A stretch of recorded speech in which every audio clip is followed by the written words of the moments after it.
नमस्ते साथ संगत सबको नमस्ते और मेरे प्यारे प्यारे गुरु जी को भी नमस्ते, जिन्होंने मुझे आज फिर बुलाया। मुझे लगा गुरु जी आपको आज फिर मेरे पे बहुत प्यार आया। मुझे भी आया, आपको भी आया, और उसका हुआ कि मुझे आज आपने ये इन्विटेशन दिया कि मैं गुरु महाराज की सत्संग करूं, क्योंकि गुरु जी कहते हैं कि सत्संग जो करता है उसका भी भला और जो सुनता है उसका भी भला। तो मैं अपना सत्संग शुरू करती हूँ। मैं ये शुरुआत यही करूंगी कि मैंने गुरुजी को फिजिकल फॉर्म में नहीं देखा हुआ, पर हाँ मैं कहती हूँ मैं गुरुजी से मिली हूँ। सच में संगत जी, गुरु महाराज को मैंने रूबरू देखा हुआ है। एक नहीं, बहुत बार देखा। बहुत बार इस मेरे भोलेनाथ को मेरे पे तरस आया, जो उन्होंने मुझे अपने साक्षात दर्शन दिए। मेरा सत्संग ऐसा है कि जैसे मैं आपको सबसे पहले यही बताऊंगी कि मैं जुड़ी जब महाराज ने मुझे कैसे जोड़ा। मैं जिस परिवार से बिलोंग करती थी, जैसे एक हिंदू फैमिली में होता है कि आप अपने रिचुअल्स में व्रत पूजा पाठ उसमें चलते हैं, और जिस इन लॉज में मेरी जहाँ ससुराल मेरे हैं, मेरी मैरिज हुई, वहां पर भी उनके गुरु थे।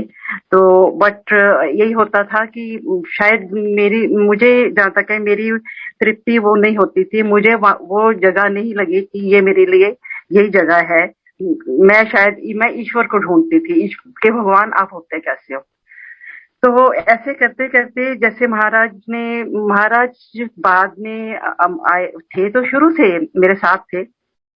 पर स्टार्टिंग में जैसे हम वैष्णो देवी जाते थे बहुत, तो वहां पर भी गुरु महाराज की कृपा रही कि वहां पे गुरु महाराज ने वैष्णो देवी में किचन में जहाँ पे महारानी माता वैष्णो का भोजन बनता है, वहां पर बुलाते थे और वहां पे कहते थे कि आज आप माता रानी का भोजन बनाइए, और सोने की थाली सजती थी, जो शायद मैं ड्रीम में भी नहीं सोच सकती थी कि ऐसा ऐसे से भोग लगता है।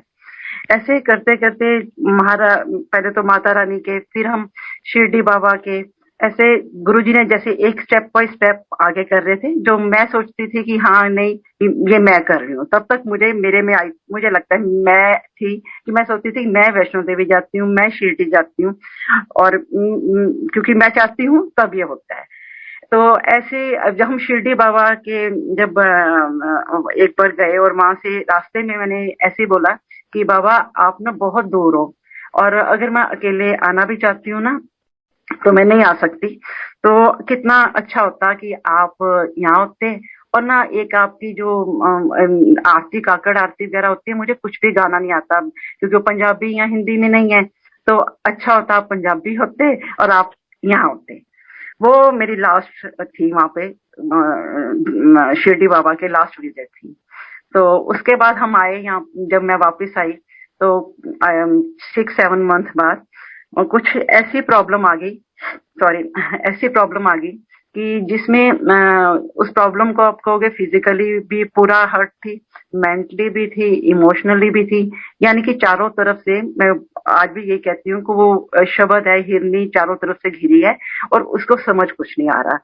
तो बड़ी हैरानी आई कि जैसे मैरिज को 20-22 साल तब हो गए थे या जितने भी हुए थे, तो ये सोचते थे इंसान की हाँ आती हैं प्रॉब्लम्स चले जाती हैं, और छोटी छोटी ऐसे आती हैं, ऐसा तो कुछ नहीं कि जैसे कुछ स्ट्रक कर जाए और चारों तरफ जिस तरफ आप पैर रखो लगे कि वो सड़क ही वहां पे नजर नहीं आ रही। तो उस चक्कर में हम लोग काफी पंडितों के पास, नेचुरल था उस टाइम हम उनको ही मानते थे, पंडितों के पास गए। पंडित जी वही बताएंगे आप ये दान कर लीजिए, या तांबे की गाय लेके यमुना में फेंक दीजिए। ये करते कराते एक दिन एक ज्वेलरी शॉप है नॉर्थ दिल्ली में, वहां पे हम गए। तो वहां पर बहुत भगवानों के स्वरूप पड़े हुए थे, तो बीच में एक छोटा सा गुरु जी का स्वरूप पड़ा था। तो मुझे थोड़ा लगा स्पार्किंग, और ये भी लगा कि इतने भगवानों में तो भी ये कौन है, जैसे होता है ना कि भी जैसे एक इंसान की फोटो कैसे लगाई है। तो मैंने उनसे पूछा कि जो ऑनर उनका सेलमैन था, ऑनर हमारे जान पहचान के थे, मैंने सेलमैन से पूछा कि ये कौन है, तो बोला कि जी छतरपुर में गुरुजी हैं। तो मेरा पहला क्वेश्चन था कि सब कुछ मिलता है? उसने भी कहा जी हाँ जो जाओ वहां पे सब कुछ मिलता है, हर ख्वाहिश पूरी होती है। तो बात यही होती है जब इंसान परेशानियों में होता है, तो लगता है जहाँ मिलेगा ना, तो वो जगह कोई भी हो, मुझे जाना है। मैंने आकर अंकल को बताया और हमने कहा, पर वो सेलमैन था वो जो शॉप का, उसने ये बोल दिया कि ऐसे है, आप गाड़ी मत लेके जाना क्योंकि वो बड़ा अंदर की तरफ है, और आप मेट्रो से जाओ और नीचे उतरोगे, ऑटो वाले खड़े होंगे, वो बोलेंगे गुरुजी आश्रम, बस बैठ जाना, आप पहुंच जाओगे। क्योंकि मैं एड्रेस पूछ रही थी, वो बोलते यही एड्रेस है। मैंने बोला अच्छा। तो मेरे माइंड में ये रहा कि कुछ जंगल में होगा, कुटिया वगैरह होगी या कुछ भी है। चलो कोई बात नहीं, अपनी प्रॉब्लम तो हमने सॉल्व, अगर हो जाए तो और क्या चाहिए। हम दोनों मतलब हम फैमिली गए वहां पर, तो अंदर गए, वहां वही हुआ, ऑटो वही सब कुछ मान, बड़े मंदिर के आगे खड़ा कर दिया गया हमें जाके। तो जैसे हम गए, जैसे जैसे सेवादार कहते रहे, हम अंदर गए। अंदर गए तो हॉल में जैसे हम एंटर किए, ये मेरे हस्बैंड ने, अंकल ने बाद में बात बताई थी कि इनको जाते ही पहले गणेश जी की आंखें हरी नजर आई, जीवित आंखें जैसे हम लोगों की हैं। तो ये थोड़ा सा सरप्राइज हुआ। होता ही है एकदम, क्योंकि हमने मंदिरों में पत्थर की मूर्ति देखी है और हम उसी उसी को भगवान मानते हैं। तो खैर आपस में तो कोई हम दोनों की बात नहीं हो रही थी। हम दोनों हॉल में गए और बीच में बच्चे खड़े हुए थे साइड पे, एक साइड पे मैं, एक साइड पे अंकल। तो मैं बहुत रोई, मैंने दुपट्टा आगे कर दिया आंखों पे, और मैंने इतना रोई जो शायद मुझे उस टाइम यही लग रहा था कि लोग जो आसपास हैं सोचेंगे भी क्या, ऐसे क्यों ये लेडी ऐसा क्यों कर रही है। तो जब बाहर आने लगे तो गुरुजी का जो रूम है उसके दरवाजे के पास खड़े होकर, जो आज मैं इस चीज को बहुत अपने आप को वो सोचती हूँ कि मैंने क्या किया था, मतलब लाइक गिल्ट फील करती हूँ। बट उस टाइम मैंने जैसे एक फिंगर करके किसी को आप चैलेंज देते हो कि मैंने ऐसे कहा कि अगर हो तो जवाब दे देना। तो उसके बाद बाहर आए, लंगर प्रसाद किया, जो सारा है प्रसाद खाकर बाहर आके हमने, अब टाइम हो गया 9:30 हो, काफी टाइम हो गया था। अब हमें ये नहीं समझ आया कि अब यहाँ से रात, वहां से तो आ गए, अब यहाँ से कैसे जाएंगे, कोई कुछ पता नहीं था। तो चारों तरफ अंधेरा भी बड़ा हो रहा था, अजीब लगे कि भी जाने का कैसे करें। तो इतने में ऑल ऑफ सडन मैं देखती हूँ एक ग्रामीण सेवा आके आके कहता है कि इसी में बैठ जाइए, और कुछ नहीं मिलेगा, ये आपको छतरपुर लेके जाएगी, आपको मेट्रो तक ले जाएगी। तो मैं थोड़ा जो मुझे आज भी याद है, थोड़ा नहीं बहुत गुस्से में बैठी, और अंकल आगे बैठ गए, पीछे बैठी। तो वो पूरा जैसे कहते हैं ना, खचा खच होता है ना, पूरा भरा हुआ, भरी हुई थी।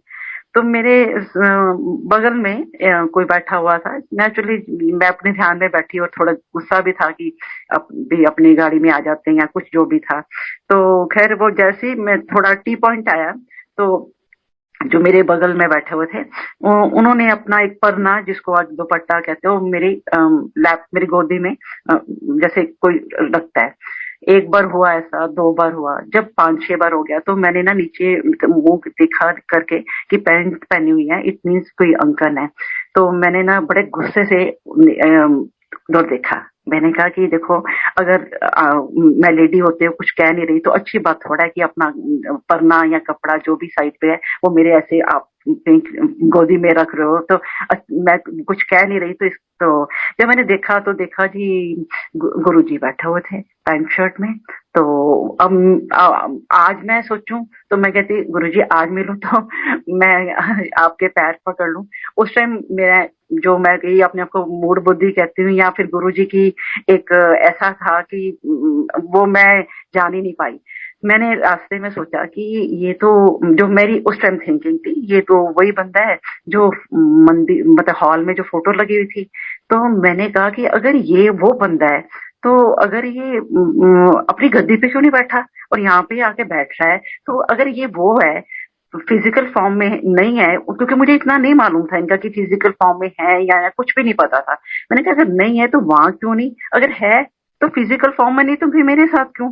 करते कराते जब भी मैं महाराज को देखती थी, इनकी गर्दन इतनी टर्न कर जाती थी जो एक ह्यूमन बीइंग के लिए पॉसिबल नहीं है। आज जब मैं पूरा वो याद करती हूँ तो मुझे लगता है ऐसे इतनी गर्दन कोई मोड़ ही नहीं सकता। तो छतरपुर आ गया। छतरपुर आया तो गुरु महाराज जी भी नीचे उतरे, और मेरे इधर से सारे लोग उतरे। लोगों की तरफ तो मेरा ध्यान, मुझे मुझे याद भी नहीं कि कौन बैठे या कितने बैठे। तो मैंने कहा जी अब देखती हूँ अब ये पैसे देते हैं कि नहीं देते। तो पीछे से हस्बैंड की आवाज आई उधर दूर से, क्योंकि ये लास्ट मेट्रो नाउ, जल्दी आ जाओ नहीं तो यहीं रह जाओगी। और आप यकीन करोगे कि वो मेरी जो था वो फ्रीजिंग हो गया। वो उसके बाद मैंने नेक्स्ट स्टेप जब लिया, जो मैं आज याद करती हूँ, मुझे याद ही नहीं, ना मैंने अपने हस्बैंड को बताया। ये सारी जो मैंने आपको बताया है ये मुझे 1 साल बाद गुरुजी ने याद कराई, और मैंने अपने हस्बैंड को भी 1 साल बाद बताया कि ये हमारे संग संग चले थे। तो संग संग चल पड़े गुरुजी, मैं आज यही कहती हूँ। तो उसी दिन रात को गुरु महाराज जी ने मेरी बेटी को दर्शन दिए रात को, और बहुत पैम्पर किया। अर्ली मॉर्निंग उसका फोन आता है कि मम्मा गुरुजी सारी रात मुझे ना पापा से भी ज्यादा प्यार किया है, और ना इतना पैम्पर किया है, और ना पर जाते जाते कुछ कह गए हैं। मैंने बोला क्या बोल के गए हैं? कहते कि अपनी मां नु कह दवी कि मैं तेन ब्लेस कर दिता है। तो मेरी बेटी ने बोला कि मम्मा गुरुजी माय मदर इन लॉ, तो कहते नहीं नहीं नोएडा वाली हूँ। अब ये जो मैंने हॉल में एक हाथ करके गुरुजी को बोला था अगर हो तो जवाब दे देना, ये सिर्फ मुझे पता था, ना मेरे हस्बैंड को, और ना मेरे फैमिली को पता था कि मैं वहां बहुत रो कर आई हूँ।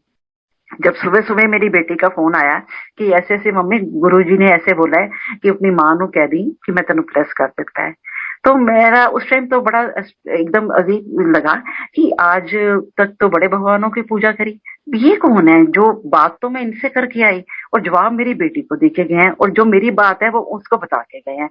तो बड़ी खुशी हुई ऐसे कि ऐसी कौन सी जगह है, ये कौन है। थोड़ी क्यूरियोसिटी भी जागी, या कुछ इंसान सोचता है कि शायद उस टाइम यही सोचती शायद मैं सही रास्ते पे पहुंच रही हूँ, या मेरी मंजिल यही है।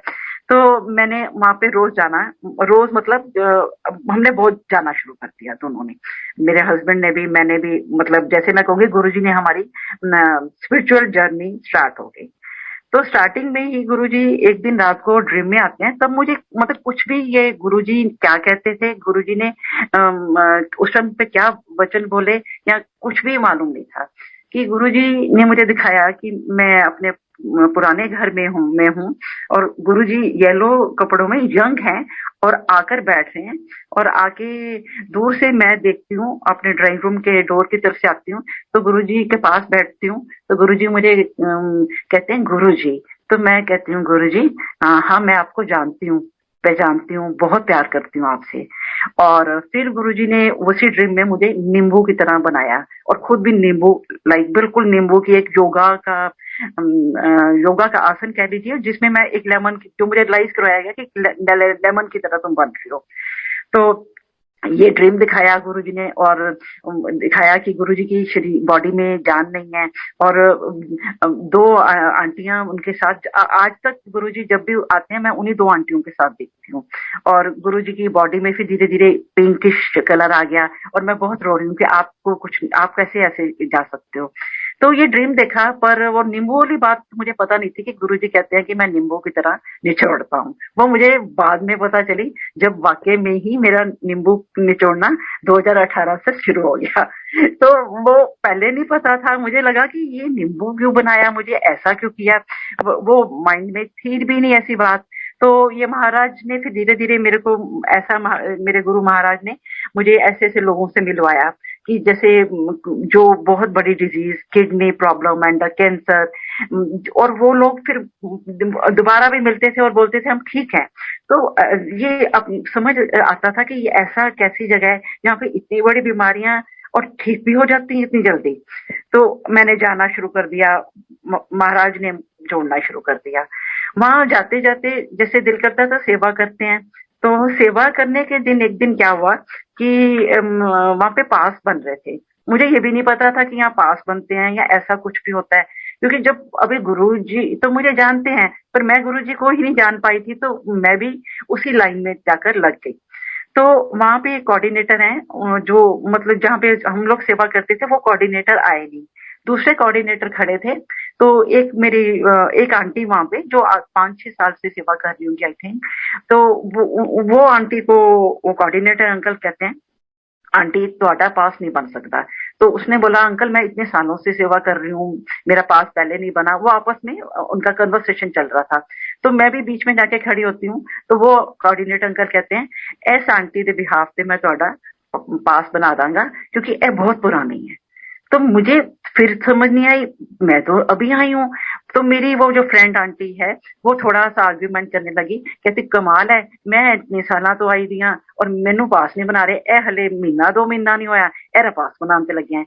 तो मैंने मजाक में उसको कहा, मैंने कहा आम खाना क्यों गोखलियों पे ध्यान दे रही है, क्यों सोच रही है ऐसा। वो अगर मेरे भी हाथ पे बना रही है किसी के, पर बनने दे। जबकि मुझे ना पास बनने का इसका कोई कुछ भी नहीं पता था कि ये गुरु जी की ब्लेसिंग्स हैं या गुरु महाराज जी ने ये कहलवा दिया कि तू पुरानी है। ये भी मुझे मतलब सारी चीजें ऐसी हो रही थी जिसे अनजाने में ही सब कुछ महाराज मुझे दिखा रहे हैं। मंदिर जाना शुरू हो गए। मंदिर जाने से महाराज के बारे में धीरे धीरे समझाते गए। मैं कहूंगी हर जगह गुरुजी ने मुझे अपने प्रत्यक्ष दर्शन दिए।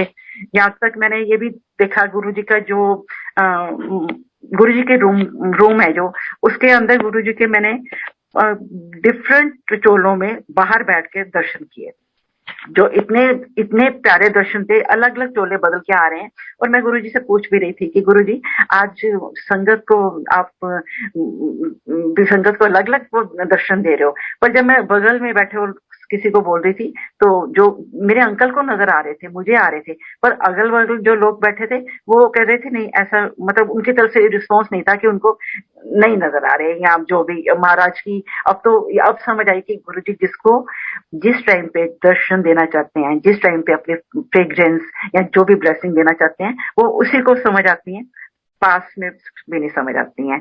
तो गुरुजी की ऐसे ऐसे हमारे साथ और जो प्रॉब्लम थी जिसके बारे में आपको बात कर रही हूँ, इमोशनली फिजिकली जिसमें मैं टूट गई थी, वो जब महाराज ने बोला मैंने ब्लेस कर दिया है, वो कहाँ गई कैसे गई। आज भी मेरे से कोई पूछे मैं कहती हूँ कि आज कहती हूँ, क्योंकि पहले मेरी नासमझ थी गुरुजी। मैं कहती हूँ बिकॉज ऑफ माई गुरुजी, मेरे गुरुजी को दया आ गई, मेरे गुरुजी को मेरे पे मेहर आ गई। महाराज जी ने फिर जो वो नींबू वाला था वो मेरे को धीरे धीरे, आज मैं कहती हूँ मुझे अब समझ आ गई कि सब अभी भी नहीं समझी गुरुजी, बट इतना समझी कि वो नींबू जो आपने बनाया था वो समझा दिया था कि क्योंकि गुरुजी टेस्ट लेते हैं, ये मेरी लाइफ का अपना एक्सपीरियंस है। टेस्ट लेते भी हैं, पास भी कराते हैं, मेरिट भी देते हैं, गिरने भी नहीं देते। बस महाराज को जानो कि अगर डिमांड होती नहीं है, जब डिमांड्स खत्म हो जाती हैं तब गुरुजी की मेहरें शुरू हो जाती हैं। मेरा अपना यही अपने लिए यही है कि जब दिल में कुछ इच्छा नहीं रही तो इच्छाएं पूरी होने लग गई हैं। तो अब मैं आपको बताती हूँ कि आगे जैसे गुरु महाराज ने जैसे जैसे हमारा ये चलता गया आगे, महाराज स्पिरिचुअल जर्नी, अब उनको पता था कि इसको स्पिरिचुअल जर्नी की भूख है। ये काफी सालों से एक खोज थी कि यहाँ प्यार था ईश्वर के प्रति, कुछ भी कहिए आप। तो इसके बाद जी फिर क्या हुआ, बहुत बार गुरु जी ने ड्रीम्स में आते हैं। जो अभी पीछे एक बार एक आंटी का फोन आया कि जैसे अभी महाराज ने मंदिर खोल दिया है तो सब संगत कितनी निहाल हो रही है, कितना प्यार आ रहा है संगत को। तो हम इंतजार करते हैं गुरुजी आपका मंदिर खुलता है और इतना प्यार बरसाते हो। तो उससे पहले एक आंटी का जनरली फोन आया कि सेवा जाने कब लगेगी। तो हमने बात की, गुरुजी की ही बातें होती थी 1.5-2 घंटा। और रात को गुरुजी ड्रीम में आए और बड़ा मंदिर का हॉल दिखाया। उसमें ब्राउन चोले में बैठे हुए बहुत संगत थी और मैं कोने में बिल्कुल ऐसे दब के बैठी हुई थी। तो मैंने देखा गुरुजी मुझे इशारे से कह रहे हैं आजा, फिर पास आजा। मैं पास जाती हूँ तो गुरुजी बहुत बातें की, इतनी बातें जिसमें से मुझे याद कुछ बहुत कम बातें याद हैं, बट इतनी बातें करी कि मुझे याद है कि जैसे मैं पुरानी वीडियोस देखती हूँ गुरुजी नीचे मुंह करके आंटियों के साथ बातें कर रहे थे ऐसे। तो फिर ऑल ऑफ सडन गुरुजी उठते हैं और मेरी कमर में हाथ डालते हैं और संगत के बीच में से मुझे लेके जाते हैं। और और मुझे लेके जाते हैं और दूर से मुझे ऐसे फील होता है जैसे मैं प्रिंसेस हूँ, जो मैं अपने आप बता रही हूँ कि मैं शर्माती भी हूँ और प्रिंसेस फील करती हूँ। और मुझे दूर से कहते हैं कि वो जो अंकल खड़े हैं ना, जो डांस कर रहे हैं, उनको कह दे कि तेरा बेटा जेल तो छूट के आ गया है, मेरी मेहर हुई है। तो ये दिखाते हैं, मालिक मालिक की जाने वो किसको ब्लेस कर रहे थे। फिर एक जगह जाते हैं, जो मैं अभी आपको बता रही हूँ, दो आंटियां मुझे नजर आती हैं गुरुजी के साथ, वही उनके साथ थी था। और एक रूम में जाकर गुरुजी मुझे तरफ देखते हैं और मुझे कहते हैं, सेवा उन्हों मिलेगी जरा आज्ञा च रहेगा। जो आंटी रात को मुझसे पूछ रही है कि सेवा कब मिलेगी, गुरुजी रात को आके मुझे कहते हैं, सेवा उन्हों मिलेगी जड़ा आज्ञा च रहे। तो आज्ञा में रहना महाराज की बहुत जरूरी है। जो कोशिश करते हैं महाराज, वो भी महाराज अगर चाहते हैं तो हम आज्ञा में रह सकते हैं, उनकी रजा के बिना मुझे लगता है शायद हम वो भी ना रह पाए। तो मैंने सुबह ही उस आंटी को फोन किया, मैंने बोला जी गुरु महाराज जी जवाब देकर गए हैं कि आज्ञा च रहो ते आपकी आप सेवा महाराज की आपको मिलेगी। तो ऐसे महाराज ने बहुत बख्शा, बहुत जगह मतलब ऐसा होता था कि रात को मैं सोती थी। और 2018 में क्या हुआ, मेरे अंकल को स्पाइन का प्रॉब्लम स्टार्ट हो गया, जिसके साथ ही मैं वही आपको जो मैं नींबू कह रही हूँ, वो नींबू नहीं छोड़ने वाली लाइफ मेरी जर्नी शुरू हो गई। तो उसमें जैसे जैसे वो उनका प्रॉब्लम बढ़ा, वो हम लोग पहले कोई भी होता है जो इतनी जल्दी स्पाइन का ऑपरेशन कोई भी नहीं करवाता। तो सब जितनी ये शफा या आयुर्वेदिक, होम्योपैथिक, वट एवर जो भी कोई बताता था, हमने कोई भी जगह नहीं छोड़ी। आई थिंक जहां जहां इंडिया के किसी भी जगह कोई कहता था तो कुछ भी कोई कहता था, पत्ते पीस लो, ये खिला दो, सब कुछ किया। तो उसमें महाराज ने मैं ये कहूंगी, अगर वो जर्नी स्टार्ट करवाई, साथ साथ स्पिरिचुअल जर्नी भी मेरी स्टार्ट होगी। जो उस टाइम पे शायद मैं रोती थी, पर आज मैं कहती हूँ कि महाराज ने वो चीजों को मेरे साथ किया जो गुरुजी मैं सच कहती हूँ कि मैं उसके काबिल नहीं फील कर अपने आप को करती। ऐसे होता था, रात को सोती हूँ, बॉडी एकदम लगता था ऊपर है, हल्की है, और मेरी बॉडी में से शब्द निकल रहे हैं, एक ओंकार, मतलब मैं सुन रही हूँ पर मैं उसको फील कर रही हूँ, पर बॉडी के अंदर से आ रहे हैं। तो बड़े हैरानी होती थी कि ऐसा कैसे, मतलब, और डिवाइन फील होता था। तो समझ आती थी कुछ ना कुछ गुरु महाराज आपको कहना चाह रहे हैं, क्योंकि वाणी, गुरु वाणी तो गुरु की वाणी है, शब्द भी है ये। तो इतना समझ आया कि महाराज कुछ ना कुछ आपको ब्लेस करते हैं। और पर वही मैं कहूंगी, मैं कि हम लोग फिर वही किंतु परंतु में जुड़ जाते हैं कि अच्छा कैसे हो सकता है, मेरी बॉडी में से कैसे ये निकलता है। तो ऐसे हम एक बार होली पे गए बड़े मंदिर, जैसे गुरुजी कहते हैं कि हर त्योहार मेरे ना मनाओ तो फिर रंग देखो। तो मुझे याद है, तब भी मैं मतलब स्टार्टिंग की बात बता रही हूँ। तो होली पे हम अंदर गए, हॉल में बैठे और शब्द चल रहे थे। तो ऑल ऑफ सडन मुझे ऐसे लगा जैसे कोई पाइप लेके ना, उसमें डिफरेंट फ्रेग्रेंस, जैसे गुरुजी की कहते हैं ना बहुत खुशबू गुरुजी से आती थी, वो सारी फ्रेग्रेंस डिफरेंट डिफरेंट थी। फ्रेग्रेंस जो है मेरे ऊपर फेंक रहा है, जैसे पाइप से आप पिचकारी से रंग फेंक दो ऐसे। तो मतलब इतनी ज्यादा हो गई कि मेरे से जैसे सांस भी ना लिया जाए, उधर से शब्द चल रहे थे। तो मैंने ऐसी टेलीपैथी में गुरुजी को बोला, गुरुजी बस करो, अब तो सांस भी नहीं आ रहा है, इतनी खुशबू, इतनी इतनी डिवाइन खुशबू, मतलब क्या बताऊं। मतलब मुझे आज याद आता है तो मैं सोचती हूँ मुझे ये कहना नहीं चाहिए था गुरुजी कि बस करो, कि मुझे लगता है कि अब वो चीजें जब आपके साथ हुई, आपको, मुझे पता नहीं था, और जब पता चला तो फिर उसकी वैल्यू कहूंगी या उसकी ग्रेस या वो ब्लेसिंग आपको दिल को छू जाती है। तो महाराज की टेलीपैथी करते हैं, आज भी करते हैं, पहले भी करते थे, आज भी आप ये नहीं, मैं प्रीचिंग नहीं करूंगी, ये नहीं कहूंगी, पर ये कहूंगी जब मुंह बंद बोलना बंद कर देगा, दिल से दिल की बात होगी, तो वो बातें सारी आपस में ऐसे होती हैं जैसे मैं अभी आपसे बात कर रही हूँ, पूरी बात करते हैं गुरुजी। मैं कई बार अपने फ्रेंड को कहती हूँ, वो गुरुजी हमेशा रेडी होते हैं बात करने को, बस हम बात नहीं करते, हमारा तरीका नहीं है बात करने का। हमें कोशिश करें या हमें अपना महाराज से पहले प्रार्थना करें, तो गुरुजी से बात करना डिफरेंट लेवल की एक सत्संग है या ब्लेसिंग बोलूंगी। 13 फेब को मेरा बर्थडे होता है। ये मैं आपको 2020 की बात बता रही हूँ। तो मोस्ट प्रॉब्ली मैं केक जो है महाराज के लिए घर में बनाती हूँ। मुझे याद है कि मैंने उस दिन सुबह जैसे केक बनाना शुरू किया, तो मैंने ये कहा गुरुजी कि केक बना रही हूँ, खाने जरूर आना है, चाहे प्रसाद के साथ। आप मैं वेट करूंगी। कई बार होता है हम ऐसी बातें कहते हैं प्यार के वश में आकर, और उसके बाद भूल भी जाते हैं। और वो प्यार प्यार में ही केक बनाया, प्यार प्यार में ही गुरु जी से बात करके, और शाम को सत्संग स्टार्ट हो गया। और जब सत्संग स्टार्ट हुआ तो उन दिनों में कोरोना का काफी ज्यादा था, तो मैंने 6 संगत बुलाई हुई थी सिर्फ। तो वो 6 बड़े दूर दूर बैठे हुए थे, और उनमें से जो 5 बैठे हुए थे, छठे अंकल जो है हमारे घर के सामने रहते हैं, उन्होंने बोला था मैं लेट आऊंगा। तो जब ये सत्संग हुआ तो गद्दी गुरुजी की गद्दी के पास जाके बैठी, तो मैंने बोला कि जैसे टेलीपैथी स्टार्ट हुई, तो गुरुजी ने कहा कि भी और संगत और भी आ रही है। तो मैं बार बार कह रही नहीं गुरुजी आज ना किसी ने नहीं बुलाया, क्योंकि ना कोरोना चल रहा है ना, बस सिर्फ वो एक अंकल ने आना है, तो वो भी 8 बजे आएंगे अब, क्योंकि ऑफिस से आते हैं, तो और कोई नहीं। पर गुरुजी ने जितनी देर मैं बैठी यही मुझे रियलाइज कराते रहे कि संगत और भी आ रही है। तो चलो उसके बाद हमने लंगर प्रसाद शुरू किया, और मैंने एक आंटी को बोला कि बाहर जो गार्ड्स आए हैं उनको लंगर प्रसाद देकर आओ।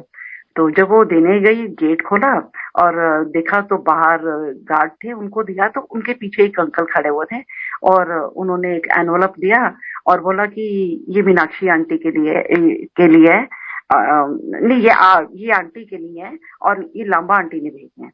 तो अंदर वो आंटी ने आकर मुझे बोला कि लांबा आंटी जो यहाँ पर सत्संग करते हैं, तो मुझे भी नोन है, तो उन्होंने बोला कि आपके लिए ये एनवलप आया है। तो मैंने बोला कि एनवलप जब खोला मैंने, उसमें आई थिंक 40-50 थाउजेंड में होंगे, काफी बड़ी गड्डी कहते हैं ना, नोटों की गड्डी वो थी।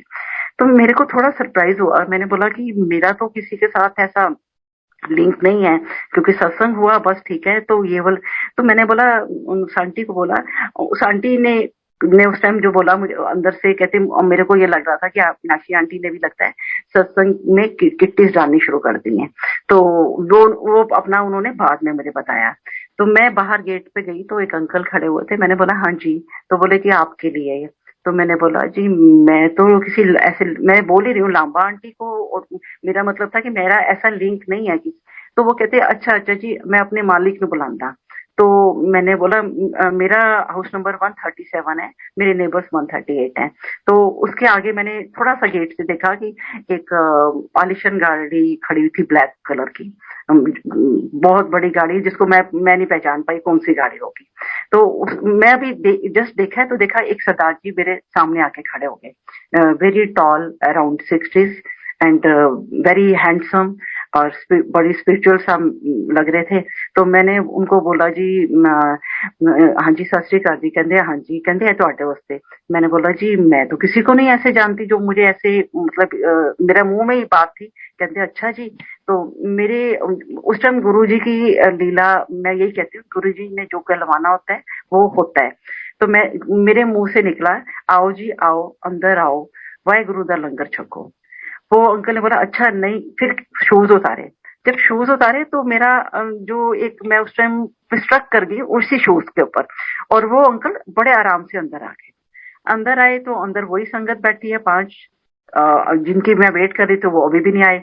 और ये अंकल जी आके बैठ के सोफे पे। तो मैंने उस टाइम लंगर प्रसाद सर्व हो रहा था, मैंने लंगर प्रसाद दिया तो बोले जी नहीं जी नहीं, ऐ नहीं।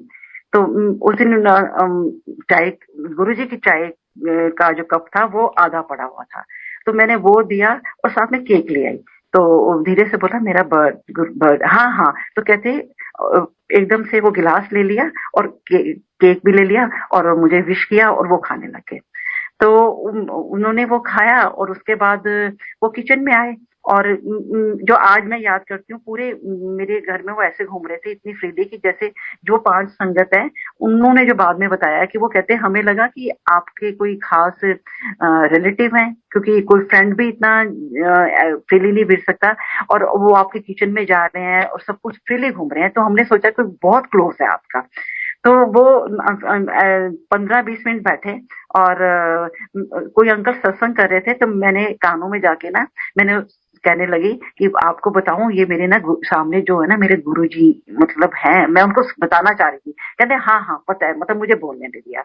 और उसके बाद किचन में आए, आके चारों तरफ नजर मारी, और कहते मैं हूं चलता। तो मैं गेट तक गई, तो मैंने वो जल प्रसाद की बोतल देनी थी अंकल को, तो कहते मैं दे लांगा, कोई गल नहीं।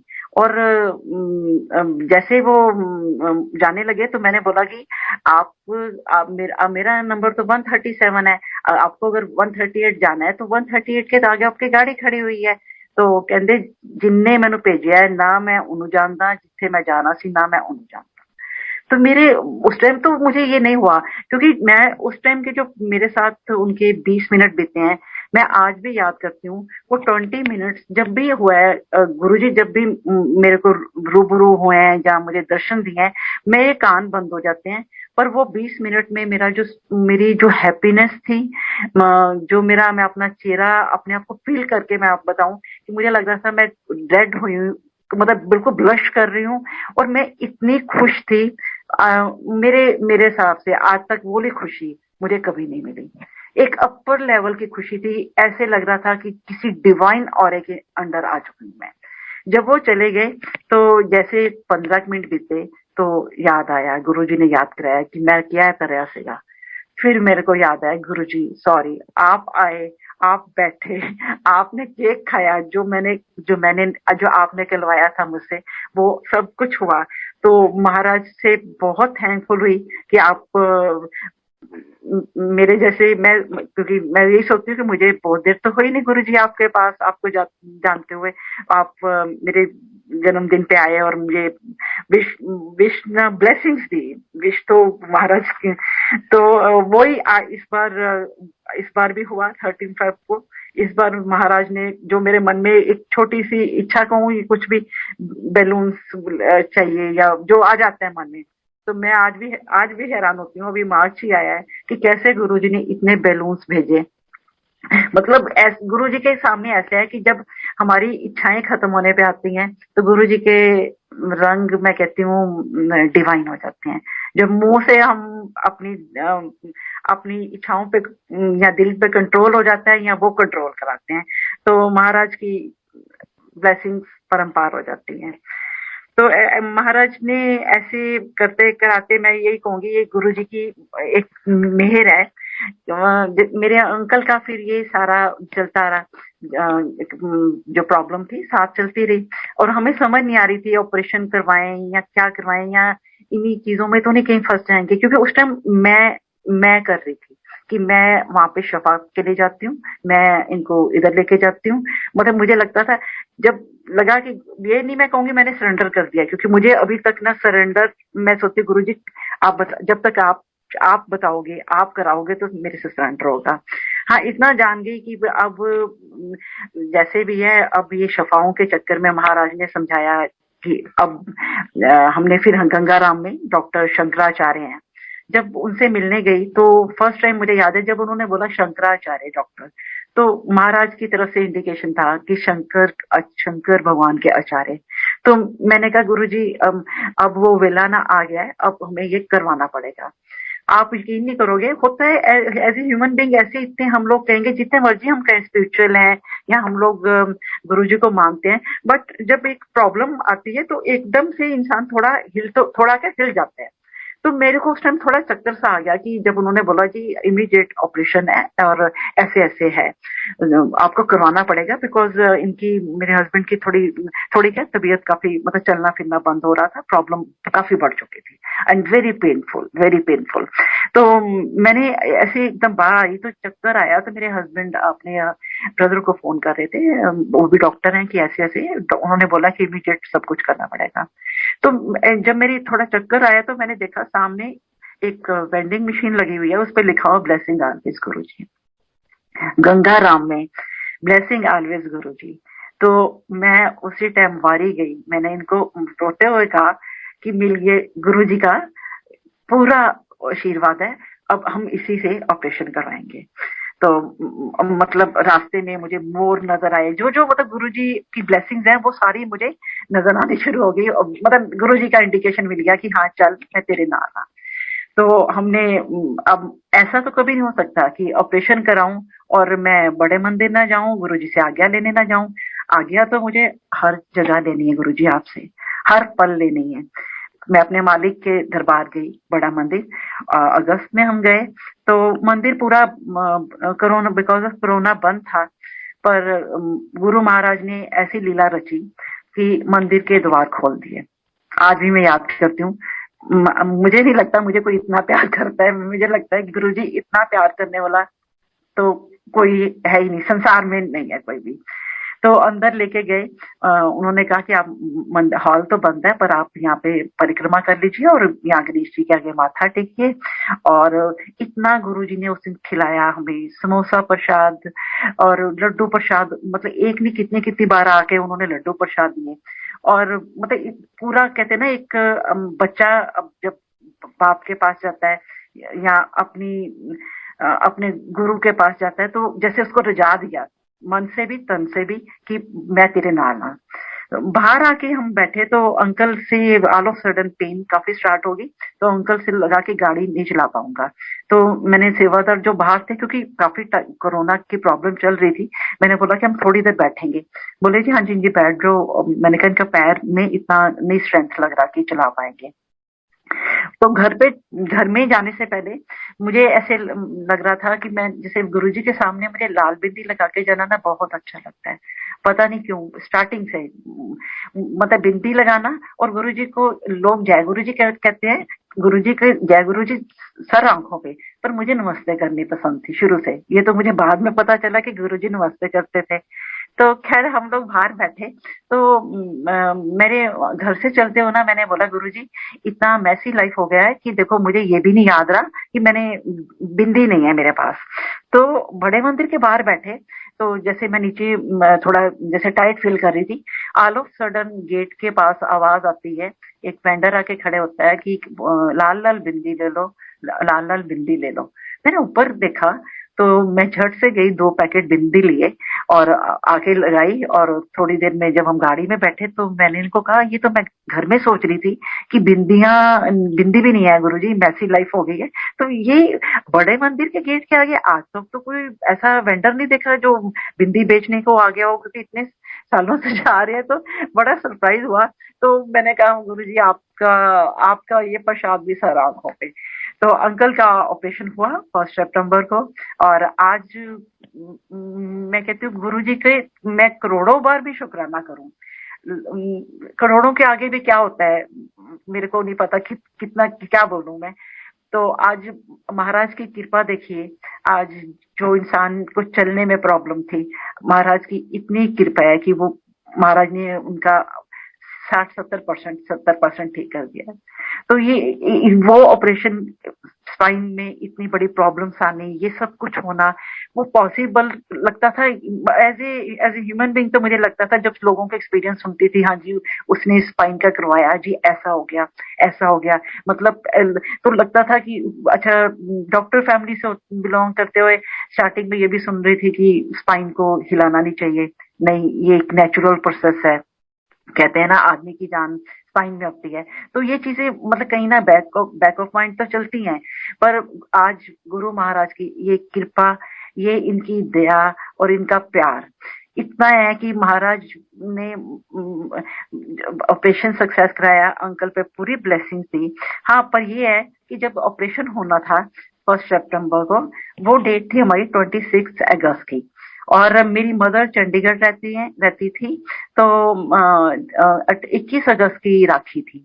तो मुझे मेरे हस्बैंड अंकल ने बोला कि आप होकर आ जाओ, क्योंकि फिर पता नहीं ऑपरेशन के बाद कैसे जाया जाता है नहीं जाया जाता, और mother she is very old और बुला भी नहीं है। तो मैं 21 को वहां गई हूँ। राखी की, तो मुझे 23 को वापस आना था क्योंकि 26 को ऑपरेशन था जो पहले की डेट थी। बट गुरुजी ने मुझे पहले ही बता दिया कि मां नू ले जाना है ते अंकल दा ऑपरेशन होएगा। तो मुझे थोड़ा जैसे इंसान अपनी कैलकुलेशन जरूर करता है, तो मैं सोच रही थी 23 तक तो मैं वहां हूँ और 26 को ऑपरेशन है और ऐसा कुछ लग भी नहीं रहा जैसे जो भी है। तो और जब अंकल का 23 को फोन आता है कि तुम एक दिन और रह लो, और मेरा ऑपरेशन फर्स्ट को हो गया क्योंकि डॉक्टर्स की कोई मीटिंग है, कॉन्फ्रेंस है, तो चेंज हो गया है। तो फर्स्ट को हमने बोला ठीक है, और फर्स्ट को ऑपरेशन हुआ। 30th को मेरी मदर एक्सपायर कर गई। और आज मैं अपने आप को मैं इतनी बोल्ड नहीं हूँ, मैं इतनी गुरुजी इतनी मजबूत नहीं थी जितनी मुझे आपने बना दिया। कभी हो सकता है चाहे मदर माँ बूढ़ी हो चाहे यंग हो, कि एक लेडी कमीशन माँ का करके आ रही है और नेक्स्ट डे अपने हस्बैंड के लिए पूरी फाइल्स और आप ऑपरेशन के प्रोसेस में जा रहे हो। मुझे सबने बोला मेरी फैमिली में कि ऑपरेशन चेंज हो जाएगा, डॉक्टर भी अंडरस्टैंड करते हैं कि जब तक लेडी का मेंटल स्ट्रेंथ नहीं है तो वो आपका शिफ्ट कर सकते हैं। मैंने बोला नहीं, ये नहीं होगा, क्योंकि गुरुजी ने मुझे जो बोला आज्ञा, मतलब मुझे आज्ञा का मतलब आई थिंक महाराज ने, I am sure, I think नहीं कहूंगी, समझा दिया है कि जो मेरी आज्ञा है वो तो आपको पूरी करनी पड़ेगी। तो महाराज ने बोला मां नू ले जाना है, स्पिरिचुअल जर्नी आगे बढ़ानी है, क्योंकि कहीं ना कहीं प्यार में मोह में आप अटक जाते हैं हम लोग। तो वो तो गुरु महाराज को पता है, उनको बहुत अच्छे टाइम में मैं यही आज कहती हूँ कि उनको इतना दुख ना देते हुए अपने चरणों में उन्होंने लिया। सत्संग आपको टेलीपैथी का ही बताती हूँ। गुरुजी सच में क्या आप सबको भी पता होगा, पर मैं ये बहुत यकीन से कहती हूँ, गुरुजी बातें करते हैं टेलीपैथी में। बस मैं ये सोचती हूँ मुंह बंद हो आंखें बंद हो, फिर देखो दिल से दिल जब मिलता है तो मालिक की वो नूर ही कुछ और होता है। ऐसे हम लोग किसी सत्संग में गए, वहां पे एक पुरानी संगत आई हुई थी। वो गुरुजी की उन्होंने शब्द सत्संग स्टार्ट हुआ, और जैसे उन्होंने बोला 1.5 घंटे का करना है, तो हमने सोचा चलो 1.5 घंटे में ये सत्संग करें, फिर वो शब्द चलेंगे, उसके बाद वो अंकल सत्संग करेंगे। उन्होंने नेचुरली उनके पास तो खजाना होता है, पुरानी संगत के पास तो उन्होंने पल पल महाराज के साथ बिताए हैं, उनका तो हर क्षण सत्संग है। तो जैसे वो खत्म हुआ तो वो अंकल जी ने माइक लिया तो उसके बाद वो सॉरी टू से गुरुजी, उन्होंने प्रीचिंग करनी शुरू कर दी। 5 मिनट 10 मिनट काफी देर चलता रहा। तो जिनके घर में था सत्संग, उन्होंने धीरे से आके बोला कि अंकल प्लीज आपके पास खजाना है, आप ना सत्संग कीजिए। अच्छा, वो अंकल जो है वो फिर भी वही करते रहे। तो मैंने मन में सोचा कि मैं इनको क्यों कहूँ जाके कि हाँ आप सत्संग करो। तो मैंने ना वही टेलीपैथी गुरुजी से हुई। मैंने बोला गुरुजी आप देखो ना, आप समझाओ ना इनको, आपके गुणगान गाएं, आपके बारे में बताएं जो हम तरसते हैं, तो आप प्लीज बोलो ना इनको। अब मेरी टेलीपैथी या महाराज से मैं बात, महाराज मेरे से बात कर रहे थे, मेरी इतनी नहीं है कि मैं इनसे बात कर सकूं, जब ये चाहते हैं तो बात होती है। तो मैं जी क्या देखती हूँ, मैं तीसरी चौथी लाइन में बैठी हूँ और ऑल ऑफ सडन वो अंकल मेरे मुंह के आगे माइक लगा के कहते हैं हाँ आंटी फिर दोस्तों तुसी की कहते हो। मेरे तो वहां पे हाथ पैर ढीले पड़ गए। मैंने कहा बाप रे बाप गुरुजी। मैंने कहा अंकल आई एम नथिंग। कहने जो नथिंग है वही तो पालंद है। पर मेरा ये गुरुजी की तरफ देखो गुरुजी, मैंने तो कहा था आप इनको बोलो, आपने सीधा मुझे इनके सामने कर दिया। तो मैं हंसी इतने जोर से अंदर मन में कि गुरुजी बताओ कि अगर मैं इनको बता दूं मैं ये सोच रही हूँ तो क्या बनेगा। तो मतलब गुरुजी की टेलीपैथी की आपको बता रही हूँ कि गुरु महाराज जी तो हर समय हर जगह बात करते हैं। ये नहीं है कि बस वही है कि कनेक्शन महाराज ने जोड़ना है। गुरु जी का एक है तो मेरे अंकल का सत्संग, मैं इसको तो बड़े शॉर्ट में सुनाऊंगी। 1 मई को सितंबर में ऑपरेशन हुआ था। 1 मई को गुरु जी साक्षात हमारे घर आए थे पैंट शर्ट में। मेरे फर्स्ट फ्लोर में स्टेयर से नीचे आए और अंकल से बातें करी, चाय प्रसाद बनवाई, बहुत कुछ, बहुत बहुत डिवाइन दर्शन करवाए अंकल को अपने जूते दिए और सारे बहुत कुछ। मतलब मैं ये कहूंगी हमारा घर महक गया। मैं यही कहूंगी, आज मैं कहती हूँ कि गुरुजी आपके आने से आने के बाद, आने से पहले भी, पर आने के बाद तो महक गया घर। महाराज ने उस दिन बहुत ब्लेसिंग अंकल को दी, और जो जो चीजें गुरुजी ने इनको दी थी, और जो जो दिखाया था, वो सारा हमें किसी दूसरी एक संगत ने फोन करके बुला के अपने घर से वो सब गुरुजी का स्वरूप, गुरुजी की जूतियां जो बड़े मंदिर से आए हुए थे, तो वो उन्होंने हमें दी और बोला कि ये हम आपको दे दें। हमने भी उनको नहीं पूछा कि आप हमें क्यों दे रहे हो, और वो उन्होंने भी नहीं बताया। ये दोनों का मैं कहूँगी कनेक्शन है। महाराज ने उनको क्या कहा, और हमें तो दिल से पता था कि ये सब कुछ महाराज हमारे घर में भेज रहे हैं, और महाराज की ब्लेसिंग आएंगी। पीछे गुरु जी के अपने टाइमिंग्स होते हैं। अभी पीछे महाराज आए, बहुत ये शिवरात्रि से पहले बहुत सुंदर दर्शन दिए, ड्रीम में कहूंगी, पर मैं कहती हूँ आप साक्षात आए। व्हाइट टोले में गुरुजी, जैसे आप शिवलिंग पे दूध डालते हैं तो उस पे बेलपत्र डालते हैं तो वो चिपक जाते हैं, ऐसे गुरुजी के ऊपर से दूध बह रहा था और बेलपत्ती सारी चिपकी पड़ी थी, और आके मेरे सामने खड़े हो गए, और मुझे अपने हाथों से बेलपत्र गिर रहे थे, और मुझे कहते, टेलीपैथी में कहते खा ला। तो मैंने पूरे उनके हाथों से वो कहते ना रगड़ रगड़ के लेके मेरा मुंह पूरा भर गया, वो बेलपत्ती बहुत खिलाई। खिलाकर फिर गुरुजी को मैंने दंडवत करने के टाइम सोचा कि अगर तो मैं बैठ के करूंगी तो पैरों को नहीं छू पाऊंगी, तो मैंने लेट के जब दंडवत किया, उनके पैरों को छुआ, तो गुरुजी ने कहा जा मौज कर। तो वो मुझे गुरुजी ने देनी शुरू पहले भी दे रहे थे, ये बात नहीं है कि जब दुख आता है, मुझे ये लगता है दुख, ये दुख नहीं होते, ये मैं अपना पॉइंट पर्सनल देख रही हूँ, ये हमारे में सुधार या हमारी स्पिरिचुअल जर्नी को ऊंचाई तक ले जाने के लिए महाराज हमें ये दिखाते हैं कि ये ऐसा भी होता है और तुम्हें ऐसा करना है, तुम्हें निर्मल रहना है, तुम्हें अंदर से मन से सच्चा रहना है। अगर तुम हम किसी का बुरा नहीं करेंगे तो महाराज को तो सब पता है। तो गुरुजी पीछे एक ड्रीम में आए और कह कर गए कि वक्त आने पे, समय आने पे सब कुछ मिलेगा। तो ये क्लियर समझा के जाते हैं कि आपको, आप मेरी सोच, मैं सोचूंगी कि मुझे आज ये मिले या ये मेरे लिए अभी होना चाहिए, पर वो महाराज ने अब ऐसा बना दिया है कि लगता है कि गुरुजी हैं, मेरे मालिक मेरे साथ हैं, और शिवजी महाराज अंग संग हो तो इच्छाओं पे तो कंट्रोल आना शुरू हो जाता है। तो गुरुजी महाराज ने अब शिवरात्रि का आपको मैं सुनाती हूँ। शिवरात्रि पे मुझे ऐसे लग रहा था जैसे हम लोग पुराने टाइम जब हम पंडित लोगों को मानते थे तो हम लोग रात को पूजा करते थे, पहले पहर की, फिर दूसरे पहर की, ऐसे होता था। जो मैं हमारी फैमिली में होता था कि पहले 10 बजे एंड देन 12 बजे, फिर 1:30-2 बजे, फिर सुबह 4 बजे, मतलब सारी रात हमें जगना है। तो मैंने इस बार शिवरात्रि पे गुरुजी को कहा कि गुरुजी कितना अच्छा हो ये शिवरात्रि आपके संग ऐसे बीते। तो कोई प्लान नहीं था मेरा मंदिर जाने का, और मुझे भी पता था मंदिर 9 बजे बंद हो जाना है, और सच में बंद हो जाता है, ये भी मुझे मालूम है। पर आज मैं यही कहूंगी, मंदिर कैसे बंद था, पर 12 बजे गुरुजी के पास मैं सामने थी, उनके रूबरू। तो महाराज ने उस दिन इतने डिवाइन दर्शन दिए। मैंने कोई सेवा नहीं की थी, तो मैंने गुरुजी को बोला गुरुजी सब सेवादार हैं, और मैं बीच में एक जिसने पत्ता भी नहीं हिलाया। तो फिर याद आया कि मैं गुरुजी से सुबह से तो कह रही हूँ गुरुजी ये आप तो शिव हो ना, महाशिव हो, तो ये जो 4 पूजा होती है कितना अच्छा हो कि अगर मैं आपके संग करूं, आपके सामने करूं।